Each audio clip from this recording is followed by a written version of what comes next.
You're listening to the Hidden Killers podcast with Tony Brueski, featuring attorney, guest, and former felony prosecutor Eric Faddis. Trial of Ashley Benefield, it is wrapped up, and she has been found guilty of manslaughter, not second degree. It was a lesser charge that she was found guilty on after the jury had a chance to hear all avenues of this case, and what avenues they went down. Oh my gosh, we learned a whole lot more about Doug and herself. Joining me to discuss, Eric Faddis, defense attorney. Eric, what's your reaction to the verdict here in this case? Yeah, like you said, that there was a lot that was revealed in this trial that not everyone knew about before in terms of Ashley's claims against Doug, prior domestic violence, that kind of thing. And as the trial went on, I sort of began to lend more credence to those domestic violence claims.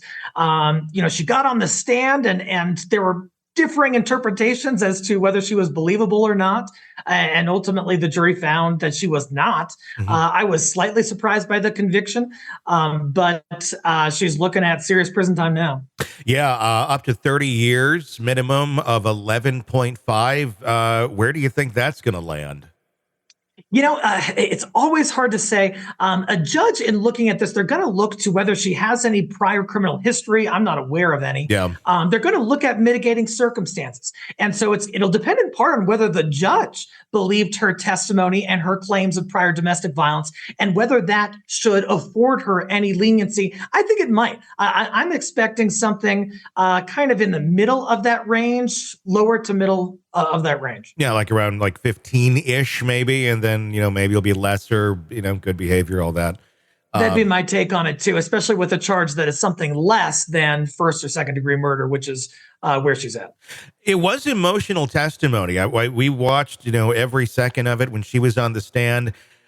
And I saw, some very good attorneys really get teary-eyed watching it, and really being, feeling it. I don't know. I don't know if I'm biased or what, because I've dealt with narcissists on a very personal level before, but I don't know. She was kind of coming in and out of credibility for me. There was moments where it's like, okay, I believe she was a victim of abuse. Without a doubt, I think Doug was a shitty human being. I think he was abusive, mentally abusive. She flat out said he wasn't physically abusive on the stand. But I do believe he had basically the mentality of a 13-year-old boy in terms of his level of control and wanting control over this woman and his outbursts at other men. Just nuts. But I also feel as much as he was an intimidator, she was a manipulator as well. And it seemed to be a very toxic mix. A totally toxic duo here. And yes, some of the allegations from Ashley really align with, our understanding of domestic violence in the legal world, some lethality factors there, which just increase the likelihood that something terrible could happen, including alleged abuse of an animal, our claims that he was going to commit suicide. These are all sort of measures of manipulation and control that Doug allegedly engaged in, but Ashley's hands aren't totally clean either. What do you think sunk her? What do you think made the jury go, not second degree murder, but we're going to go with manslaughter here? Yeah. Sometimes the jury kind of splits the baby. That they reach a compromise when they can't all agree on a lead charge like second degree murder. She's younger and that can affect how a person presents on the stand. She's not some, professional witness in her 40s or 50s. Yeah. She's in her 20s. And so I think that may have influenced her demeanor and the jury interpreted that a certain way. How do you think, or how did you take the prosecution of Ashley Benefield? We're going to watch a clip of her trying to act out what took place, and I'm curious to get your take on, I guess the ethics of how this was handled. Let's take a look. Kind of I really got like this, and he was making fighting motions. I don't know. I'm not a fighter. I don't know. Okay. It was scary. Did he have his hands in fists? Not at that point. They were I don't know. Was he coming at you like this? When he lunged at me, he came very quickly.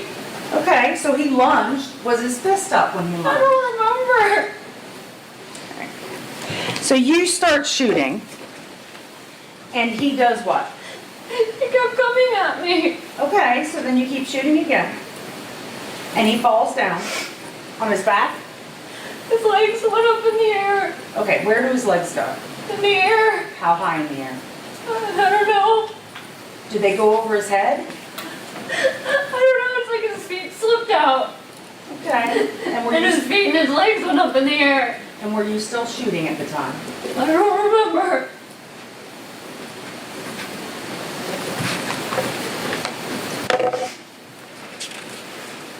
You can have a seat.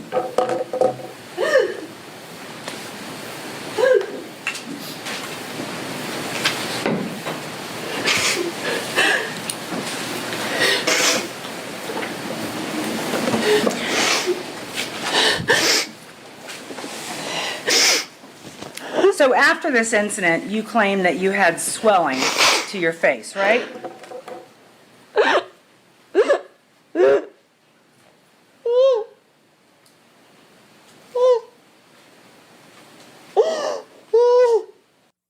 And they take a break.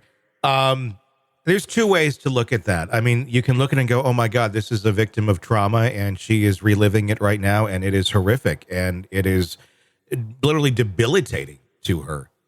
Or you can look at it as this is someone who's getting called on the carpet for their claim of their story. And they realize what sort of a hole they've dug themselves into. And they're reacting to that. I'm not saying you can't turn that on and act that way. That is a possibility. People can do that. So I think to take that out of the mix completely is not accurate and not responsible. And I'm not trying to blame a victim. I obviously think she was abused mentally, but I don't necessarily know what to make of her reactions. Let's talk about her reactions, and then we're going to talk about the attorneys and how they were handling that. What's your thoughts on that was a clip, Tony, in which I thought she appeared pretty darn credible. Yeah. Wasn't the case during all of her testimony, in my opinion. But for that one, those emotions, you can see her physically sort of cowering. You can see her shaking. You can hear the quiver in her voice. All of that did not seem particularly like rehearsed or staged or anything to me in that instance. But what about the argument that was made in closing on the part of the prosecution? And I thought was interesting because we can only tell so much from the screens that we're watching it on. No tears. And when she gets the Kleenex too, not wiping her eyes. I mean, we made the same arguments on Murdaugh. So, I mean, I can't just, somebody's going to go and say, oh, you're picking on her. I'm not. I mean, I am a huge advocate for domestic violence survivors. I myself am one. But I also am a advocate for calling out bullshit when I see it too, or somebody trying to work a system. And I think there's a weird gray area on all of this. Oh, sure. No, I agree. And I'm not an expert in human crying or anything, but, just in dealing with humans throughout my life and in the legal system, sometimes the tears are flowing. Sometimes for other folks, they are clearly in emotional distress, but they are not having that physical manifestation of, liquid coming from their eyes. Sure. And so it's a fair argument by the prosecution, but I think we've got to take reviewing her demeanor as a whole in its totality. Yeah. And because it's missing that piece, that doesn't necessarily take away from the credibility for me. Are you ready to listen to this podcast ad-free? Then hit subscribe to the True Crime Today Premium Plus channel now on Apple Podcasts. You'll instantly have access to all of our episodes labeled Advance Ad-Free. You'll hear the interviews before everyone else and with no interruptions. No interruptions. Subscribe to the True Crime Today Premium Plus channel now on Apple Podcasts. And start binging now.